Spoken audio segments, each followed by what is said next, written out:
Can you answer me? How can carbene exist with only 6 electrons? Why does CCl2 forms the cyclopropane but not rearranges like the carbocation? And why singlet versus triplet difference matters? It means where the singlet is formed, where the triplet is formed. Can you guess or can you answer? If you cannot answer any of these questions, then you need a better explanation because you are losing your marks in the CSIR NET as well as in the CAT exam. So today we will master you in the basics of the carbene. What is important for you in the CSIR NET in the CAT exam?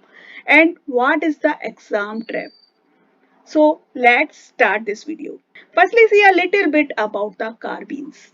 Actually, the carbenes are the neutral divalent carbon species that is having the formula Cr2, means there is a central carbon atom with which two groups are attached and there is a unpaired electron pair, means two electrons in the unpaired state there are present.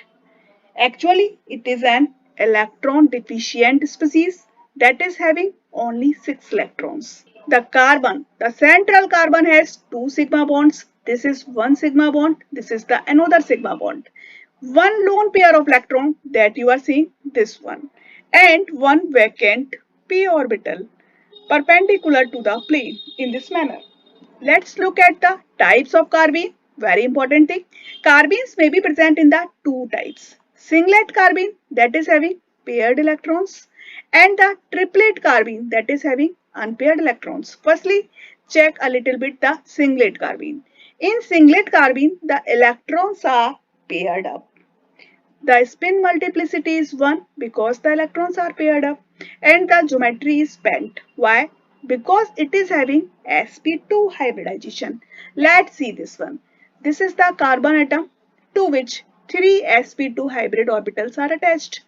Actually, in one sp2 hybrid orbital, there is a lone pair of electron.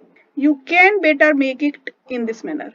These are the two electrons that are paired in the sp2 orbital and the two other sp2 hybrid orbitals are used up in forming the bonds in this manner. So you are seeing actually the geometry is trigonal planar, but if you see the structure that is bent. Let's look at the triplet carbene. In the triplet carbene, the electrons are unpaired. Spin multiplicity will be 3 because the electrons are of same spin and the geometry may be linear or slightly bent. Let's see this one. This is the carbon atom to which two groups are attached in this manner. These are the R groups and there are the electrons in this manner. One electron here and one electron here in this manner. Okay, so this is the structure of the triplet carbene. Actually, the triplet carbene is more stable than the singlet carbene. So the stability of triplet carbene is more than the singlet carbene because here the electrons are unpaired and in the different orbitals. Now, the most important thing, our first question. Why carbene sometimes behave singlet and sometimes triplet? Why this happens and when this will happen? The state of the carbene depends entirely on where the two leftover electrons decide to sit.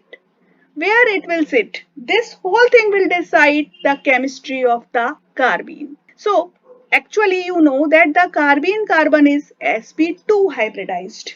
This leaves two sp2 hybrid orbitals used for bonding, means to this carbon two sp2 hybrid orbitals are present in this manner. These are the two sp2 hybrid orbitals that are forming bonds with the another groups like R.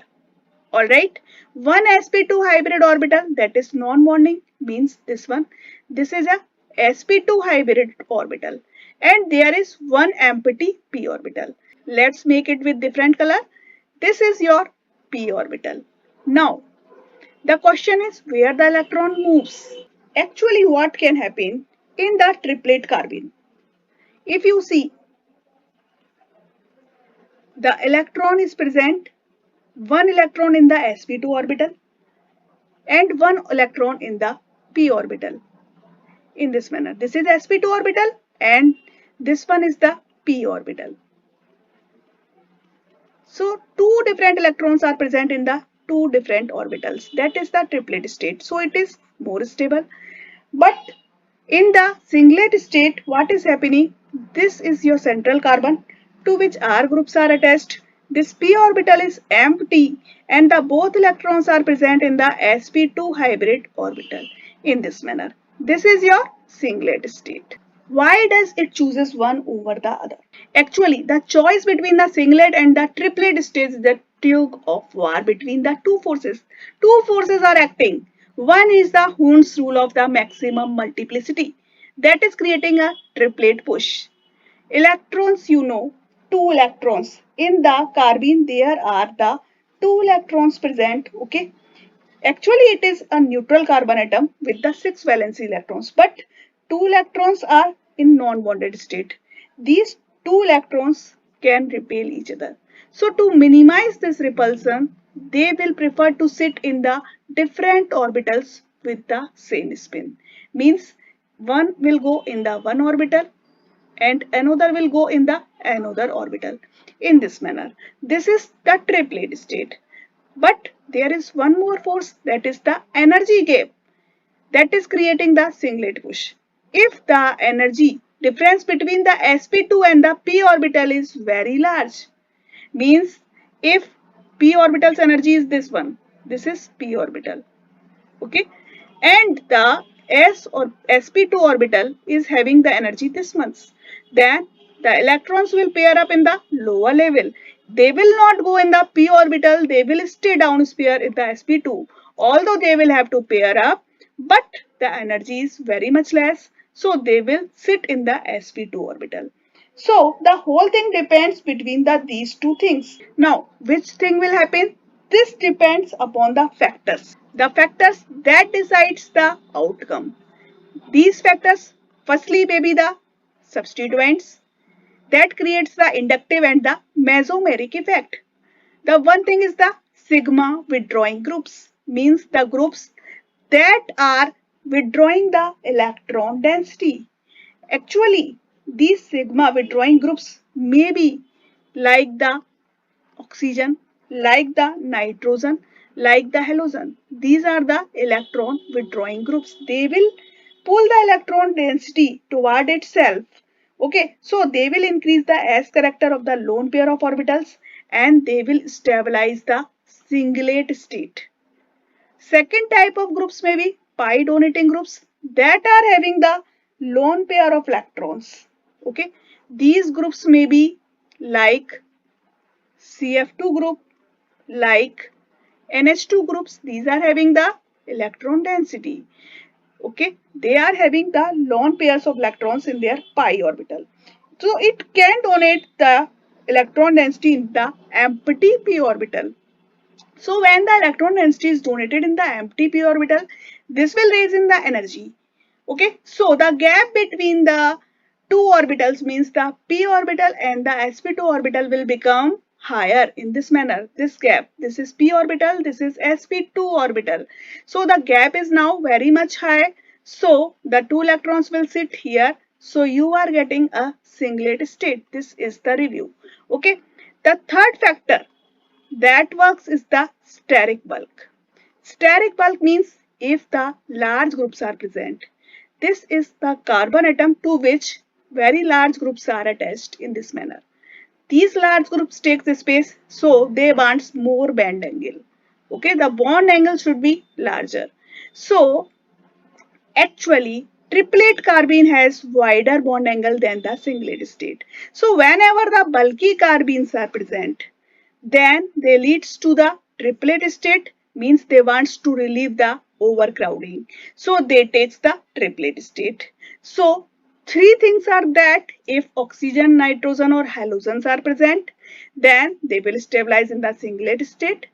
If the lone pair of electrons having groups are present, then they will take the singlet carbene, and if steric groups, means overcrowded groups are present, larger groups are present, then they will take the triplet state. So summary is that if gap is small, Hund's rule means triplet state you get. If the gap is large, usually in the fluorine, oxygen, nitrogen, the electrons pair up and you get the singlet state. For example, if you have given methylene, this one. In this case, this will have the triplet state because here the gap is small. If you have given dichlorocarbene CCl2, here chlorine is present, that is having the lone pair of electron that can be back donated in the empty p orbital. So this will raise the energy of the p orbital, means gap become larger. Gap is larger here. So you are getting the singlet state. So means to say is that whenever you have given dichlorocarbene, that is singlet carbene. If methylene carbene is given, that is triplet carbene. If you have given CF2, that is also singlet because here the strong pi donation by the fluorine.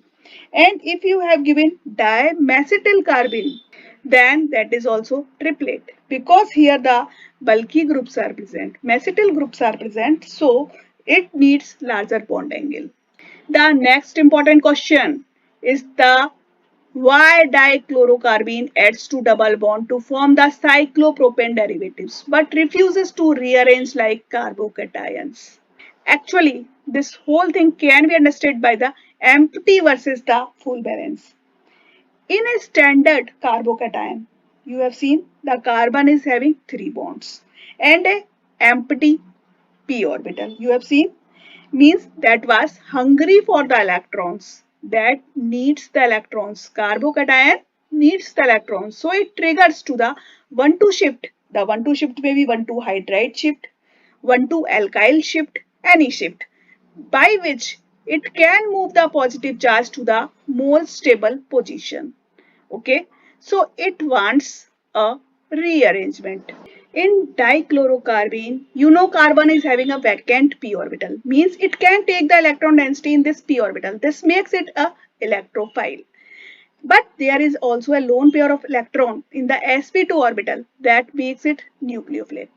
Okay, means it has both the electrophilic and the nucleophilic characters. So it can interact with the double bond in a concerted mechanism.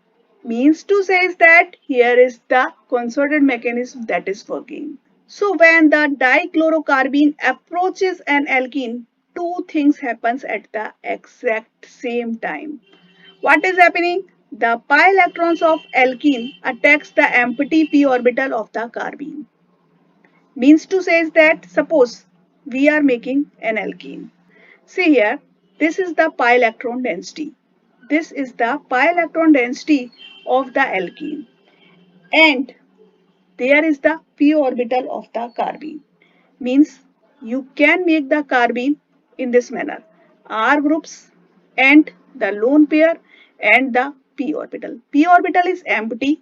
It can take the electron density from here. It is taking electron density from here. Now what can happen again? The lone pair of carbene attacks the other carbon of the alkene. Means this lone pair can be donated in the empty orbital of the alkene. This is the donation. Okay, means two things are happening here. One thing is the donation and another one thing is the back donation. See this thing again. You are making alkene and the dichlorocarbene. So in the alkenes there are two types of orbitals. One is pi star orbital, that is the lowest unoccupied molecular orbital, and one is the pi bonding molecular orbital, that is the highest occupied molecular orbital. Okay, in alkene, one is the pi star LUMO, lowest unoccupied molecular orbital, and another one is the pi bonding. It means high occupied molecular orbital. But in the carbene, dichlorocarbene, what you are seeing here is the sp2 orbital that is having lone pair, means that is filled, that is having lone pair. So it is your HOMO, highest occupied molecular orbital. And one more thing is there, p orbital, that is empty. Okay, this one is empty. So it is acting as the LUMO. lowest unoccupied molecular orbital. So whenever you see the molecular orbital diagram, there is the interaction between the HOMO and LUMO. So what you are seeing, the pi orbital of the alkene is donating the electron density to the p orbital LUMO, that is donation. And at the same time, there is the back donation from the sp2 orbital to the pi antibonding orbital, that is called the back donation. That is happening. Okay, same thing I have told you here. You are seeing, in this case you have seen that from this there is the donation. The pi orbital is donating the electron density in the p orbital. This is p orbital. And at the same time, the electron density from the sp2 orbital, this was the sp2 orbital from where the electron density is back donated in the empty orbital of alkene. This is actually happening. Now I think this concept will be clear in your mind. One more question I want to talk to you. Why the triplet carbenes fails to form the cyclopropene like structure, and why they are forced to form a diradical intermediate instead? Another question, why the triplet carbenes loses the stereochemistry? Do you know the question's answer? If you don't know and if you want to see these answers, so please comment me, yes, I want the answer. Okay, yes, I want the more videos about this.